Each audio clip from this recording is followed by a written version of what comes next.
Good evening, and welcome to the University of Toronto Mississauga's Careers in Law Alumni Panel. My name is Kristen Lovell, and I'm the Director of Alumni Relations here at the University of Toronto Mississauga. We have students and alumni from all over the world watching today's event, from Saudi Arabia, Pakistan, Chile, the UK, Trinidad, India, Singapore, China, Jordan, the Czech Republic, the UAE, and all across Canada and the United States. Welcome, everyone. Today's session is held in partnership with UTM's Career Center and is one of a few sessions we offer every year in support of student and young alumni professional, personal, educational, and career development. During the panel discussion, we'll hear about career possibilities in law, the career paths of our panelists, and what it's like to work in law today. We'll also have an opportunity for a Q&A session with the audience after the moderated panel discussion. Just a couple of housekeeping items before I begin. Since this is a webinar, if you have questions, please submit them through the Q&A function. But I recommend you hold off until the Q&A starts later in the session, as your questions may end up getting answered during the panel discussion. I also want to suggest that you set your screen to gallery view so you can view the panelists and moderator all at once. Lastly, the event will be recorded and we will send the recording out to all participants post-event. Now for the introductions. Our first panelist is Hannah Tarek. Hannah earned her Bachelor of Science in Psychology from U of T Mississauga in 2004 and her Bachelor of Laws from York University's Osgoode Hall Law School in 2008.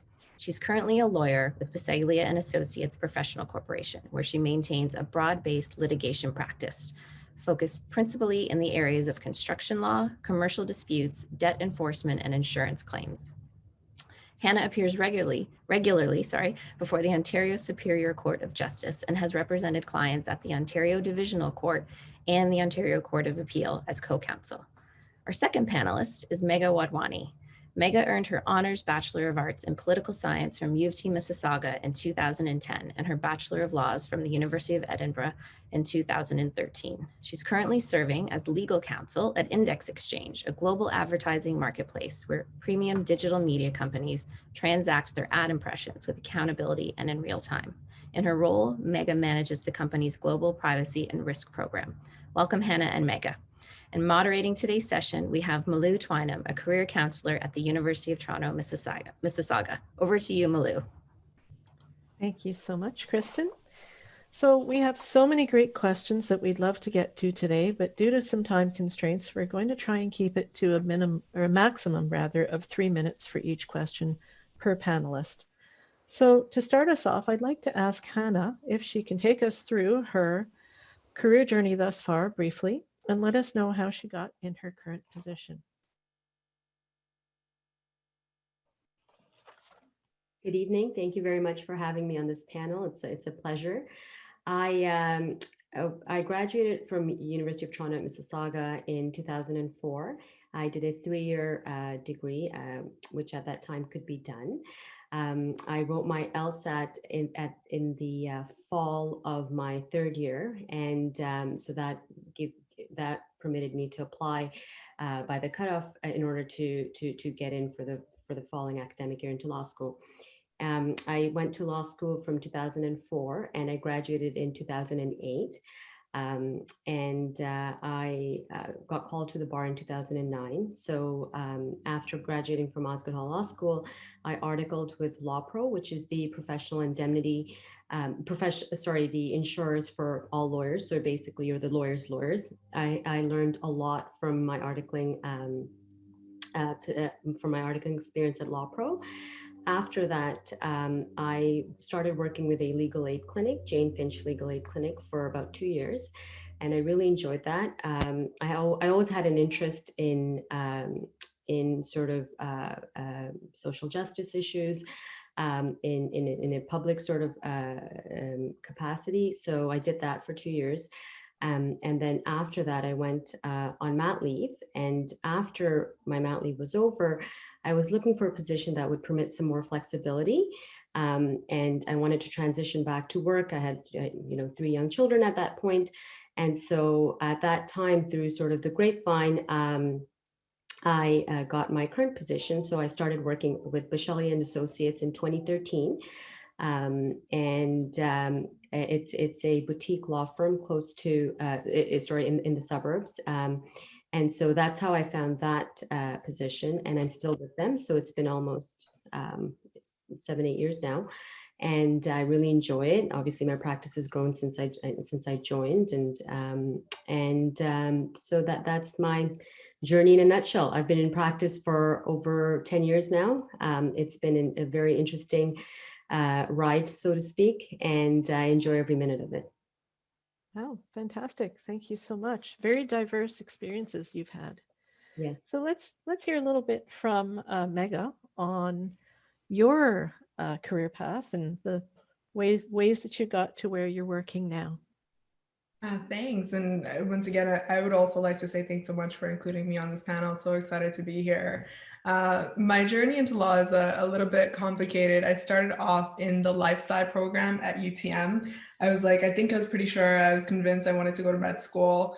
I got to second year organic chemistry and I was like, wow, I don't love sciences. This is definitely not for me. A career in sciences, a no-go. I was taking politics as my electives and I was like, wow, I love these courses. And then law seemed like a natural progression. It was something I had always wanted to do, but I would say admittedly, I was a little bit more shy growing up. So I didn't know if I could be a lawyer because I had these preconceived notions of what lawyers or how lawyers are. Obviously, university led me to open up a little bit more. And I was like, yes, I think this is definitely something I can pursue. What I did was I actually studied abroad. I studied in Edinburgh, as previously stated. And this is particularly because I love to travel. I was like, hey, this gives me an opportunity to live in a different country, to meet new people, to do something exciting, perhaps continue on in a different country. So while I thought about the Canadian law school system, I also wanted to open up my horizons a little bit more. And I was like, you know what, this seems like a natural alignment of what I want to do in the future. Decided to go abroad, came back. That was a long journey. I'll skip through the gory details of coming back with a foreign law degree. But through a lot of trial and error, I ended up in immigration law and then essentially corporate immigration. When I was in corporate immigration, I was working with a lot of tech clients and I was like, wow, tech is really cool. Why am I not in tech? And it had been about 2 months since I had passed the bar. So it's still a very young lawyer. And I was like, I want to get into tech. I ended up applying to Index Exchange and somehow got in, very appreciative that I got in. And now I work as a privacy and risk counsel for a tech company. So it was a lot of due diligence, but that's sort of where I ended up now. And 2 years into practice, again, I reiterate what Hannah just said. I love it. I'm so excited to be part of a global company and to be able to manage a privacy program and build it up from scratch, which has been a really exciting part of being a lawyer for me. Wow, fantastic. Thank you so much. That sounds also equally diverse in very different ways, but quite a journey as well. So thanks for that. So we'll continue with Mega just to keep it simple. And maybe you can give the audience some advice because we're wondering what advice you have for people in their undergrad trying to decide whether going to law school is the right choice for them. Any thoughts on that, Mega? Yeah, I would say do your research. A career in law is complicated, it's long, it's difficult. So and I think a lot of lawyers stress this, is make sure that it's the career path you want to pursue. Having a law degree is an excellent resource. You can tap into it for other things, including a non-traditional area of law. So do your research. I think what you guys are doing today is excellent, right? So you guys are attending sessions, you're talking to lawyers, you're finding out information. I would also say work in a law firm if you can, because you might realize, like, working at a law firm, wow, I really hate paperwork. I don't actually want to do this, or I don't necessarily want to be a litigator, etc. So I think a lot of times students go in with preconceived notions of what a career in law is. And then when they get to it, they're like, perhaps this is not what I expected. So my biggest piece of advice would be to do your research.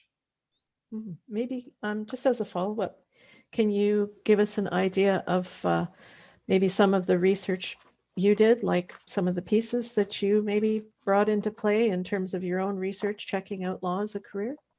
Yeah, it was actually just similar to what I said. So attending panels such as this one, I did talk to a lot of lawyers. So lawyers in different areas of law.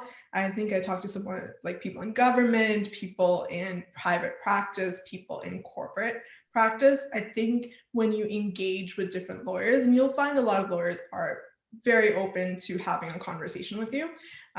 When you leverage them and ask them the questions and things like what is it a day like for you, etc., and what your journey is, there it gives you an idea and a perspective about what they do and if you actually are engaged and want to do the same things.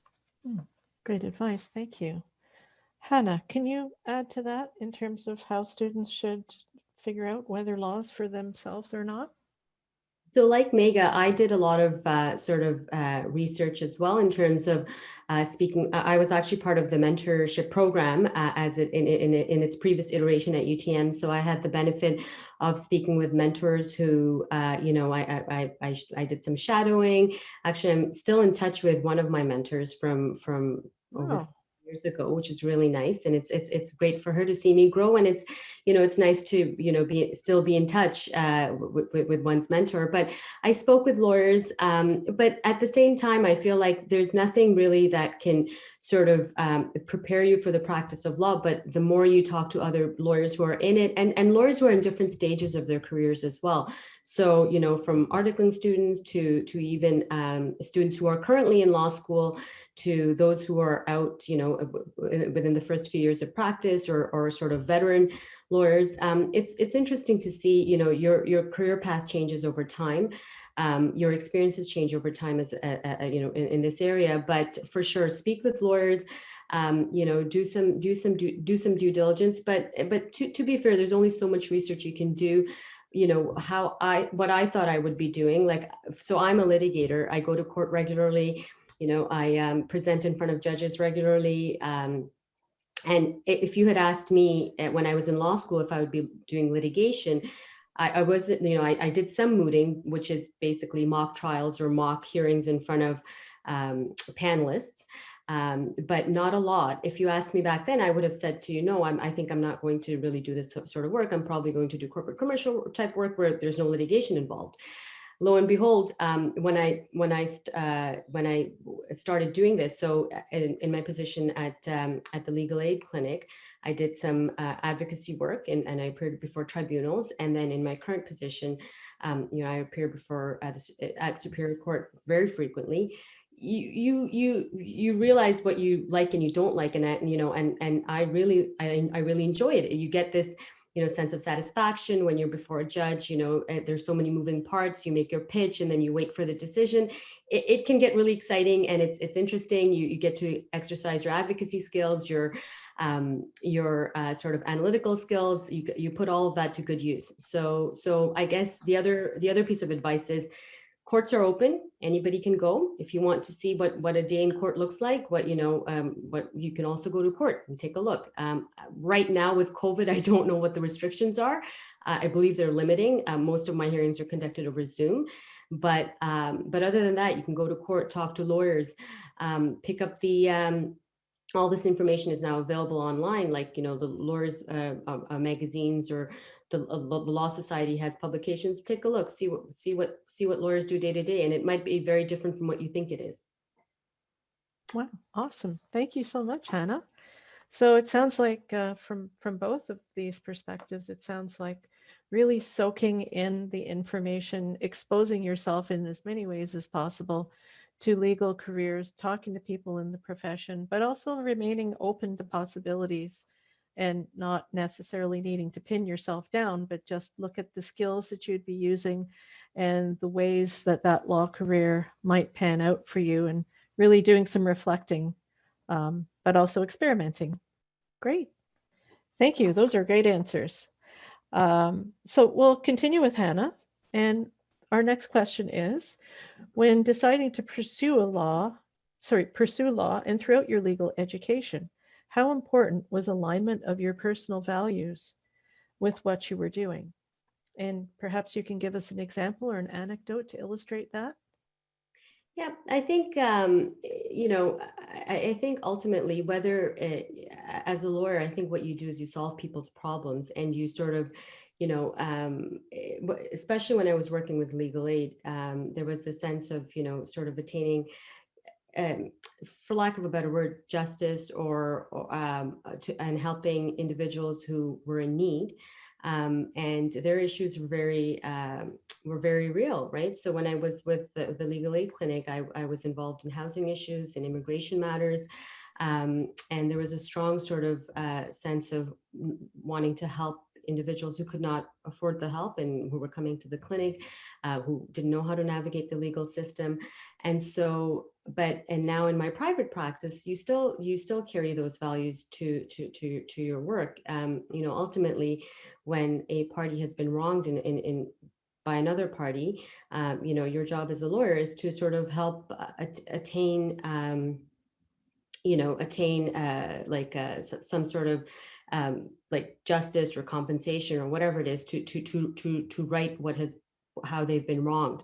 So I don't know if that answers your question in a sort of roundabout way, but in those sort of terms, the work that I do aligns with my personal values, because at the end of the day, you're helping people resolve issues, and you're trying to right a situation that's been wrong. No, that's a great answer. It really brings home how fairness, justice, helping people, creating balance in difficult situations, and being there for people who are going through great difficulties are all important values to you. So, no, you loud and clear. Thank you.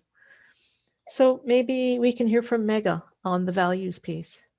Would you like me to repeat the question, Mega? I think I'm okay, but I'm happy to go either way. No, go ahead. I'm good. Okay. I think this can manifest in multiple ways, right? So I'm, for example, competitive in nature. I have this drive for excellence, and I'm lucky enough to work for a company that pushes that benchmark every day and gives me that satisfaction of contributing to that change. But then there's obviously personal values where I'm a huge champion for diversity and inclusion. And I've been able to manifest and facilitate that while working in a corporate environment through, for example, I'm on a diversity and inclusion task force, and that's an industry lobby group task force. And we're tasked with the activities of trying to bring more diversity and inclusion practices into the advertising and media industry. So this would be something like facilitating and changing the rhetoric for the industry, with working on putting out material that encourages the industry to have events with people of different backgrounds, right? So not to necessarily have the same type of person who is speaking all the time, to have, so for example, I think one of the main things that we've seen come forth with Black Lives Matters is a change of how lists are identified. So to have block lists and allow lists, as opposed to what had previously been done in a lot of industries in the past, was a black and white list. So changing the way we approach things. And it's been cool to be able to be in a corporate environment, but also be able to be a champion for diversity and inclusion. I'm also on the Women in Eng panel at our company. So again, it manifests in different ways. And I think I want to note that you can be committed to excellence, but also be committed to diversity, and to be able to do both is a privilege that I feel like I've been lucky enough to have. Wow, that's fantastic. So sounds like some very different values, but kind of different opportunities, maybe, that being in an in-house legal counsel role presents for you, that really connects well with your values. So that's great. And that's very influential, but in a different way than maybe most people who are considering a law career might think about. So thank you both. So we'll continue with Mega, and our next question is about what happens after law school. So what does the process of securing employment after law school look like from your experience and from what you know currently to be the reality for new grads? Sure. I mean, I think as a lot of people who've done the research would know, it is a competitive market. It is tough. particularly with the foreign law degree. When you come in, there's the challenge of completing your qualification exams, and a lot of them are self done, right? So you self study for the bar. It's not you and a cohort of individuals who are going through the experience together. But having said that, there's no reason why, if you're committed to it, that you can't come back and do so. I think there's this notion now that perhaps the market is too saturated, but I think the best way to overcome that is to be creative, right? So to be creative in what you pursue, how you pursue it, and to overcome it. I truly believe whoever is applying really wants to do it, they can still come into a competitive market and succeed. Great. Yeah. Attitude is and creativity are really important, no matter what career path you're pursuing, especially in these times. So Hannah, can you also give us some insights in terms of the process of securing employment after law school and qualifying? For sure. So I would say the process begins, in fact, even before you start law school, in terms of like, one should never discount any experience that they've gained at any point in their lives. So, any employment that you had while you were an undergrad, and then particularly when you get to law school, there are lots of opportunities to do research with professors. There are opportunities to they have this process called the OCIs, which are on-campus interviews that are conducted in your first semester of second year, which is where you get a placement for the summer of second year of law school. Those are very competitive, and it's not every student gets a position, and that's fine. But they're ways of law firms are always looking for students, for law students, so whether you go through the formal route or you put your feelers out there, there are lots of opportunities that are to be had for students that are not advertised, just the way it takes place in undergrad as well. Also in law school, there are a lot of opportunities that are not advertised. And then in your second year, obviously, you're looking for articling positions. Sorry, my apologies. In third year, if you haven't secured an articling position, you're looking for articling positions after you graduate from law school. So throughout law school, there are ways of gaining experience, and like working with professors. It's not necessary that it has to be a paid position. You can also do some research work that you can put on your resume. There are mooting opportunities that you can put on your resume. But in terms of it's interesting because when I graduated law school, it was in 2008, and that was when the big financial crisis happened. And again, there was talk about the market being saturated. But like, I echo what Mega said, which is that there are opportunities. It's up to you to seek them out. There are lots of positions that are unadvertised, and basically it's what you make of the situations, I think. And so in terms of, if you have that go-getter attitude, you will find a position, you will be able to, complete your articles and go on to work in your chosen profession. If you choose to branch out and use your law degree for policy or some other type of work, that can be done as well. Right. So I know that there's been talk about the market being saturated, I think, for many years, but I do feel that students who are ambitious and go-getter types, they usually do succeed. Right. So it sounds like even before you get to law school, always thinking about your career, developing your skill set, starting to network, gaining exposure to people who can help you become aware of opportunities. And, by the time, if you decide law is for you, by the time you hit law school, you might be in a better position of getting one of those summer positions or being involved with some of these extracurricular and kind of enhanced training experiences that can really help you to launch your career when you graduate. Great. Wonderful. Thank you so much. So we'll continue with Hannah. And so this is a big question, but what has been your greatest lesson thus far in your career journey that you would like to share with your students? That's an interesting one. I feel like there have been lots of lessons learned. I feel like, overall, it goes back to what I was just saying. And to copy from Nike, impossible is nothing.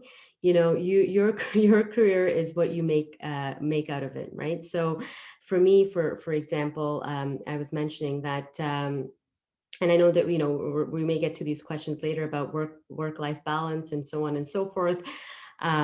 So, in terms of when I was an undergrad, I was a little bit nervous about going into law because I thought it would be very difficult to maintain a work-life balance. And, down the road, I thought, I'd like to have a family and all that, and how would that work? I feel like one of the biggest lessons that I've learned is it's the opportunities that you seek out, and what you do. So for me, like I have children, but I've been able to maintain my broad litigation practice as well. I have a lot of help, but I just feel like, in terms of, if someone had told me many years ago, I may not have believed them that it's possible to do everything. But I feel like one of the lessons that I've learned is that, you won't know until you try. I've tried, and I feel like I've been able to have a practice, do work that's very challenging, that I really enjoy, but at the same time, I do have balance in my life as well, and I'm able to maintain that. It's fantastic. Really encouraging to hear that, because I've heard from a number of female students and recent grads who have the same concerns. And there's been a lot in the media about, especially private practice, not being very woman-friendly environment. So that's a really great message that you're putting out there. How about Mega? What's been your greatest lesson so far in your career that you'd like to share? Sure. I actually think the biggest lesson that I've learned throughout this journey is that it's okay to fail. I see so many students who are, perhaps afraid they won't get in, or the future is daunting, right? Like, I remember what it's like to be in your early 20s and to be like, wow, this thing is going to decide my future. And you put so much emphasis on it. And what I would say is that, like, if you don't get in the first time, that's okay, right? Like, I've met so many lawyers who stayed back an extra year, or they failed the Lsat, they failed the bar, they had something bad happen, they didn't get into their dream firm or their dream school, and that's okay. Like, I do want to stress that, and that failure is just going to build you back up, right? So it's going to be easier for you to get up, to brush yourself off. Often the most successful people are the ones that have failed the most. And I can pretty much guarantee that if you guys continue to fail and be okay with failure, the more you brush yourself back up, the more you're going to broaden your horizons, right? You're gonna be like, XYZ didn't work out, but ABC will. You're gonna try new things. You're going to be creative, as I said initially, when you come into a market or come into a school or come into a competitive environment, where you're gonna be like, you know what? If I fail, it's okay the first time, because I'm going to pick myself back up and I'm going to do it right the second time. Not that I'm saying everyone will fail, but I'm just saying that if you come into that circumstance, like, don't put so much emphasis on it. The future, it won't be that daunting. And it's once you kind of accept that reality, it makes so many things easier, or at least it has for me. That is fantastic advice. I'm hearing from both of you that, you have to have an entrepreneurial mindset. Not that you're going to necessarily start your own business, but the idea of, like, you create your own opportunities. You look around for possibilities, and you kind of figure out and creatively, kind of massage your future and step through that door. So that's really great. We often are trying to help students understand that whole idea of entrepreneurial mindset. So thank you so much. This is really great advice to learn from. Although failure can be painful, it can be the key to future success. So Mega, let's ask you a little bit about some of those challenges. So what has been the most difficult part of pursuing your career in law so far? I think it kind of goes back to what I said about failure, so that there have been times in my career, my journey, where things didn't work out the first time, right? So I never thought, if you had told me 10 years ago I'd have my dream job in a tech company where I'd be building up their program, I would have been like, you're kidding. So I think the biggest advice or the most difficult part, was to keep going, despite any sort of failure that I had, particularly when, and I'm going to be realistic for students who are thinking about studying abroad. When you come back, it is more difficult, but if you keep going, if you sort of power through, and if you're committed to a goal, you'll get there. So the difficult part was just to have, when you have those moments where you're like, do I really want to do this? To be like, yes, I do, and continue that persistence. And I'm sorry, I don't have anything more to add than what I have already said, but that's what I would say, is that just the difficult part was to keep going. And because I did, I ended up exactly where I wanted to be. Wow. So yeah, so no, that's really great add-on to your previous comments. How about Hannah? Do you have anything else to add? I echo what Meg has mentioned in terms of, being okay with failing and learning from your mistakes. Just in sort of day-to-day practice, right? There's if you have a hearing there and there's a case is being decided, one side will win and one side will lose. The most important thing is for you to try your best, and give it, try your best and learn from your mistakes. I think that those are the key sort of takeaway messages. A message that I would say, because I feel like law students, and students who are wanting to go into law are generally high achievers. They've generally done well in undergrad, and now they're in law school with other sort of like-minded individuals, and it's very difficult sometimes to be faced with challenges and not be able to overcome those challenges. And so, for example, when you go to law school, the grades are very competitive. Not everyone is going to get an A, but maybe in undergrad you were used to getting A's, because they do what's called mark on the bell curve. So a certain percentage of the class will get a C. There's just no way around it. So being open to failing, and being open to the idea of, okay, learning from your mistakes and moving on, is a very important skill, I think. And in terms of that's definitely something that I would echo, that Mega just mentioned. Sounds like struggling is okay, and if you're going to law school, you will struggle. Yes. You probably will fail, but most importantly, you need to pick yourself up and just go at it again. It's very likely. I've heard so many, like, the amount of interesting stories each lawyer has about their, like, the worst thing that's happened to them it's quite interesting. Probably not for this call, but if anyone wants to message me on LinkedIn, I'm happy to share. That's great. Well, let's continue with Hannah. And our final question for the panel is, what advice do you have for those applying for law school? And, I think we've covered quite well how to investigate whether law is for you, but thinking more about, all of those flaming hoops that you've got to jump through, all of the things that you have to do in order to be a successful applicant, and get into law school. Any thoughts on that? So the biggest advice that I can give to students who are considering law is to choose an undergrad course of study that you're interested in. Because if you're interested in something, most likely you will succeed, and grades are very important. Undergrad and your undergraduate grades are very important.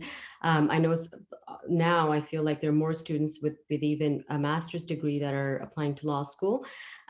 So it's interesting because I obtained a Bachelor of Science in Psychology. So even now I often get asked the question, oh, you have a science degree, were you considering a career in science? And the answer is no. Actually, I was always considering law, from, I would say, about like my OAC year. I think I just dated myself because OAC has been gone for decades now. But in my OAC year, I was in the back of my mind, I always was interested in law. And so when I started at UTM, I chose psychology because that's an area of study that was of interest to me. And I said, if I do get into law, I might as well do something that I'm interested in. And so that was always, that was something that, and because I was interested in psychology, I was able to do well. And so the most important thing, one of the most important things I think for getting admission into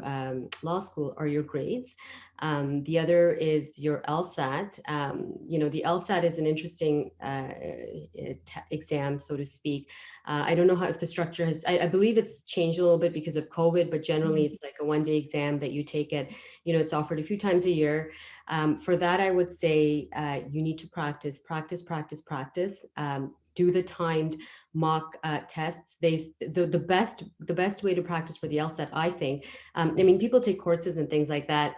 I didn't take those courses. I just bought 1 or 2 textbooks. I think Kaplan and there's another company that had it at the time.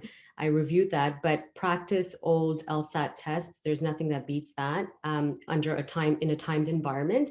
And I think those are the 2 most important things you can do. You know, they have a biographical sketch that is important, like that counts as well. I don't think that they've done away with it, but you know, it shows your experiences. Obviously, you know, it's important to be involved in clubs and activities and extracurricular activities that sort of make you more well-rounded. But unfortunately, for a lot of these schools, they're not able to interview every candidate. You know, and so the first thing that sort of gets you in through the door are your grades and your LSAT score. Yes, thank you. Good advice. Mega, what advice do you have for the students and grads? I actually thought Hannah's response was quite comprehensive in terms of like grades. Obviously, those are important. And then the LSATs. The other thing I would say is network, right? So network with your professors, particularly because you do want strong recommendation letters and you want strong recommendations. And then when you're writing your statements about applying, find a way to set yourself apart, right? Because there's, again, it is a very competitive environment. There's several other students applying for the same program. So the way you redefine your statement will have an impact on the reader. So when you're looking into these skills, just refinement of your communication skills, right? Like written communication skills, have short sentences, don't go into too long story, to the same reasons that everyone else would have, but share a story. A lot of the times, if you have a story or a journey or a particular impactful event that led you to apply for law, that's going to set you apart from other candidates.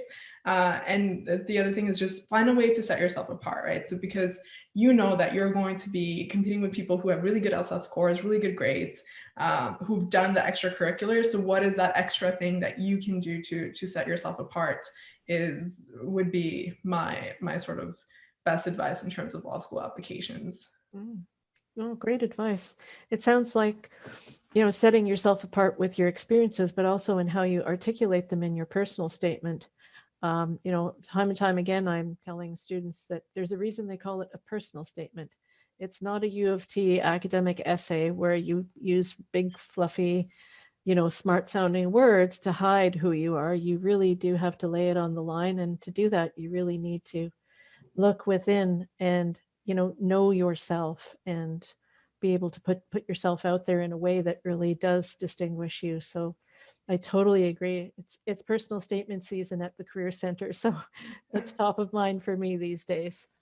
So thank you so much for these really interesting and really enlightening answers to the panel. And I think Kristen is back and she's going to take us into the Q&A. I'm back. We've got a lot of questions coming in. Your answers are so comprehensive. I think we've answered a huge portion of the questions that have already come in. But I'll just jump right in and talk about the LSAT because you were just speaking about that recently. We had some questions asking about timing, like when is it best to start, you know, thinking about the LSAT and when should they take the LSAT? For anyone, sorry. Let's start with Hannah. I think, you know, ideally, you know, no later than the first semester of third year, because I think there's a cutoff. But, you know, I don't think it's ever too early to start studying and preparing for the LSAT. So I know a certain school and the mindset shouldn't be, you know, let me try. If I don't do well the first time, you know, I can always rewrite it. That is an option. It's not your best option. I think the best thing to do is, you know, maybe starting in second year, you know, even in first year, it's never too early to sort of start preparing for these things. Get those textbooks, see what it is. It's there, you know, there's a pattern in these tests. So, you know, you can even start preparing from first year, you know, when maybe your academic course load is not that heavy or your co-curriculars are not that intense, you have some extra time. Get those books, get the practice LSAT, which I think I'm sure the Career Center has it, but you can also download. It used to be that you could get it from their website, from the from a portal. I can't recall exactly which website, but you know, it's never too early to prepare. But I think for me personally, I wrote it in the first semester of third year, I think. But I think there's a time you can do it later to that, but I wouldn't recommend pushing it off until like right before the cutoff. In the event, you know, you don't do well for whatever, some sort of unforeseen circumstances, and you have to redo it. But it's never too early to prepare. Great, thank you.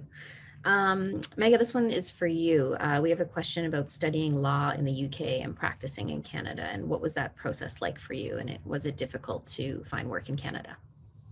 Sure. So I guess this goes into the gory details I tried to skip earlier. But I would say that when I came back, so I did 2 years abroad, I came back, and the process is that you have to do qualification exams. I decided to go to Scotland. Scotland is a mixed legal system in comparison to common law, which is England and the rest of the UK. So I had to do more exams than for someone who, for example, went to England for law school, right? So I had to do 9 exams. It was a lot. It was pretty much like redoing my law degree, but a Canadian law degree, and no one wants to do law school twice. Edinburgh was a great city, beautiful, loved the whole experience, didn't love the journey of coming back and literally doing law school twice. So I would recommend, there's now a lot of schools in the UK that have a program for Canadian individuals, and they liaise with the NCA to build a program where you'll have to write less exams. So it'd be 4 or 5 in comparison to 9. I think in the US, if you go to the US, it's also less exams, and then so is Australia. So anyone thinking about studying abroad, those are other options that the market has seen when you come back. It is difficult because you miss the OCI process that Hannah had talked about, because you're not privy to the on-campus interviews. So it goes back to being creative about how and where you want to go, and to be able to demonstrate that you were committed to a career in that particular type of law prior to coming back to the Canadian markets, right? So for example, if you really wanted to go into corporate law, how did your journey in law school demonstrate that, right? Like, did you take courses that pertain to corporate law? Did you work in a way that demonstrates that? Or if you wanted to do human rights, like, did you work for a legal aid clinic? Did you work for a not-for-profit? So something that would supplement the choice of the career in law to enter back here. And like I said, it wasn't easy. I did, when I come back, take a position as a legal assistant while I was doing my NCAs to get legal experience in Canada prior to articling in that area. So that helped. And again, I go back to just being prepared to be innovative when you come back to get a job, because it is harder, but it's also one of the best experiences you'll ever have. I think being able to study abroad, not a lot of people can say that. Not a lot of people can say you've met people from all over the world, you make lifelong friends, you travel. So there's that whole aspect. It's hard when you come back, but it's really cool when you're there. That's what I'd say. Can I just add to that? You talked about NCA a few times. That's the National Committee on Accreditation. Is that correct? Yes, there's a regulatory body in Canada for anyone who studied abroad to assess your education, your foreign education, then to be able to give you direction in terms of how to qualify in Canada. And a lot of that process is writing exams. Once you pass the exams, the NCA issues you a certificate, and that's your validation that your degree and your education is now equivalent to a Canadian one. Great, thank you. We have a question that's come in from a few different people, and it's about work ethic, and how does work ethic differ in undergrad and law school, and what advice would you give students studying regarding studying strategies, for example? Let's go with Hannah. I feel like when you start law school, you're already behind. So it's like the first day, you know, I remember, so we have what's called summaries. And so basically these are generous students who have come before you that have summarized the textbook and the course and the professor's work, whatever, into like one file, and then they share it with you. And so I remember it when I was, when I started law school in Frosh Week, all some students were already talking about summaries. So I have this summary and I have that summary. And I'm like, what summaries are we talking about? And so, and then soon enough, they were kind enough to share it with me, and I was on board as well. But in terms of work ethic, the thing is with law school, I mean, they're all sort of end of year open book exams. I don't think the format has really changed. So you can spend the whole semester relaxing and but obviously that won't be fruitful, and it's that will probably lead to failure. You have to have, like, I think, strong work ethic, which will carry through into your career as well. The ability to manage time, the ability to prioritize, because if you're taking 4 different courses, the reading is quite intense. And at the beginning, like, I mean, now obviously after being in practice for several years, you can sift through a case, for example, in like 10 seconds and figure out what the case is talking about, what was decided. At the beginning, it'll take you about 2-3 hours to figure out what is the judge trying to say. So it's important to, but these are skills that, generally in undergrad, you can transfer to your law school education. It's very important to stay on top of things, to break down tasks into sort of bite-sized pieces. So, obviously you can't do all your reading in one day, but you have to be, I think you have to be on the ball, because it's very easy to fall behind. And once you fall behind, it's probably not where you want to be. And, it's easy to say, well, it's an open book exam at the end of the year. Yes and no, because it's incrementally built up over the semester. And so for you to understand what's being talked about tomorrow, you need to know what's being talked about today in class. So again, it's the same principles. You go back to basics, manage your time, prioritize, just be good at those sort of things. Thank you. Another question that has come in from a number of students and alumni. What type of extracurricular activities would you recommend to someone planning to go to law school to make their application stronger? Or is there any? Mega.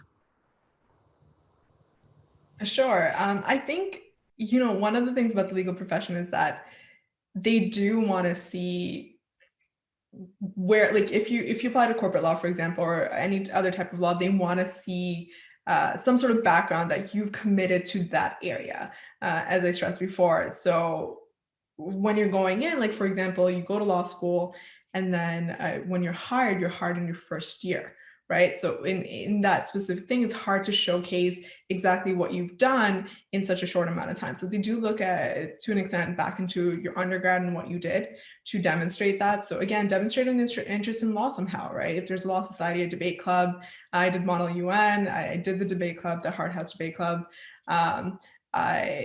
And just ways that you can showcase a commitment to that particular area of law, and then to the skill sets that help you develop and succeed in that area, right? So any sort of activity that can show your critical thinking skills, your analytical skills, your ability to lead. Leadership is seen as a very favorable way to demonstrate a career in law. So for example, if you apply to be the president of a committee, or to run something, to be part of the management of an organization or a club within the school, and that's going to look very favorable for you to be able to demonstrate consistent desire to be in a particular area of law, or to practice law in general. Great, thank you. Hannah, you touched on being a lawyer and having a family, but what about, for a mature student going to law school and someone who is trying to manage those responsibilities while in law school? So I had my first child in my 3rd year, and so it worked out very well. And again, it's what you make of and it's actually interesting, because it's sort of, when you have limited amount of time, you sort of focus a bit better, I think, sometimes when you're, so for me, it worked out wonderfully. Again, I had a lot of support with my husband and family, but at the same time, the professors were very understanding in terms of, the only thing that I came back for 1 semester, and then I did that part-time, so over 2 semesters, and it worked out. So it is possible to do it. In law school, we had quite a few mature students that had responsibilities, that had children, that had you know, this, for some, it was their second career. So maybe they had some commitments in terms of work commitments, or maybe they were coming to school part-time. So it is doable. Again, it's what you make of your situation, right? So if you have that attitude, the entrepreneurial spirit and the sort of creative spirit, then you can do it. You know, and I still participated in activities. I still socialized with my colleagues and my classmates, and I don't feel like I missed out on anything, because I had other responsibilities. But you know, it worked out for me, and I think it's doable. It's the mindset that you carry with you that'll get you through. I'm sure a lot of people will be happy to hear that. Mega, would you recommend going to law school right after undergrad, or should students gain some work experience first? And this is, again, many people have asked this question. I truly recommend going to law school when you're ready. I met a lot of students who perhaps weren't ready, weren't engaged. I even met students who dropped out after their first year. So I think it is important because it is a commitment, right? It's not to say it's a lifelong commitment, but it is a commitment, money, time, etc., to invest into your education to pursue a career in law. So I would recommend being sure. If you want to take a year off and work, that's great. It also adds to your resume, it adds to your experience, it adds to your worldly experience of being able to work in environments, work with others, etc. So it demonstrates other skills that you could. So again, my advice would be to apply when you're ready, and not have this sort of goal that you think you're working towards without being completely sure of it, is what I would say. Great, thank you. I think we have time for one last question. So Hannah, how important is building connections in your field of work, and what are some good ways to network and form connections? I know we've touched on this a little bit, but if you can just elaborate a little more. So, so in the legal environment, it's very important to build connections. I'm just speaking currently as to where I am right now. You know, like collegiality between counsel, it's very important. Those sort of skills, like you know, if I'm on good terms with another lawyer, you know, we can just pick up the phone and try to resolve situations. So it's always like, I think this is one area of one career, I should say, where communication skills and those soft skills about networking and the ability to connect with people and be collegial is important. But in terms of networking as a student, I think it's very important, because you never know who out there is looking for a student, can refer you to an opportunity, and we all know most of the positions that are that people are looking, or companies that are looking to get filled, or you know, firms are getting to look filled, many of them are not advertised. So if you know somebody who knows somebody, and you know, they think highly of you, you know, you come across as very articulate, hardworking, studious, you know, they may say, hey, you know, I have a student who's looking for a summer job. They're in undergrad, they're thinking about law. Would you be interested in taking them on? Even if you start off as, you know, like just a general help at a firm, or a receptionist position, or whatnot. A lot of law firms take on summer students. It's a great way to see, you know, how a firm works, what lawyers do on a day-to-day basis, different areas of law. So like a personal injury practice is very different than a corporate commercial practice, which is very different than you know, what goes on in an immigration practice. Like every area of law is different, and you won't know what you are interested in until you build those connections, get those sort of positions, or speak to people in different areas, and really, you know, work in it, or see it firsthand to know if it's for you. Great, thank you. So thank you again, Hannah, Mega, Malou, for sharing your experiences and your insights with our students and our alumni who are interested in law school. I just want to let everyone know in the audience that you'll shortly receive a post-event email from us with links to a number of resources from the Career Center related to applying to professional school. And we'll also include a recording of the session we ran with the Career Center about a month ago about writing your personal statement for graduate or professional school. And lastly, in this email, you'll get a link to an event survey, and we do hope you'll take a couple of minutes to complete it, as your feedback is really helpful as we plan future events. And now I'm just going to pass it back over to Malou to share some additional information about Career Center support.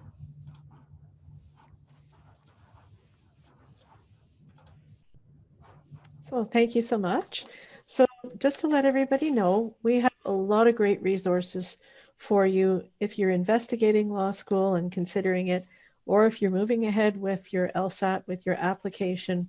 So we do have career counseling appointments, which happen virtually, usually on Zoom. And we also have a workshop coming up that's very timely, November 10th. That's on the Mastering the Personal Statement. We have a personal statement e-module, and we also have personal statement and CV critiques, which are very, very popular. You can have 3 per term, either CV, personal statement, or a combination of the 2. You will see a number of other wonderful resources in your post-event email, including asynchronous workshop that was recorded on law school admissions. I'd like to highlight that one. And all services at the Career Center are available to all current students and recent grads within 2 years of graduation. So please engage with us. We would love to hear from you, and we definitely have the tools to help you with all of this stuff. You can stay in contact with us on all of these social media channels, and using the on our main webpage there, as well as on the phone number there. The phone number is the best way to get an appointment if you're considering an appointment. So as we're just wrapping up here, I just want to thank everyone for attending this event and for asking such great questions. We are also very grateful for our 2 panelists for donating their time and energy to helping our students and recent grads. Another session like this may also be offered in the winter or spring term, so please keep an eye on the Alumni Relations and Career Center websites for more information. So on behalf of everybody who's been involved today, of all of the behind the scenes support people, which were fantastic as well, we want to wish you all the best collectively in your career journeys. And we wish you all also a great evening. So thanks so much, everyone. Thank you very much.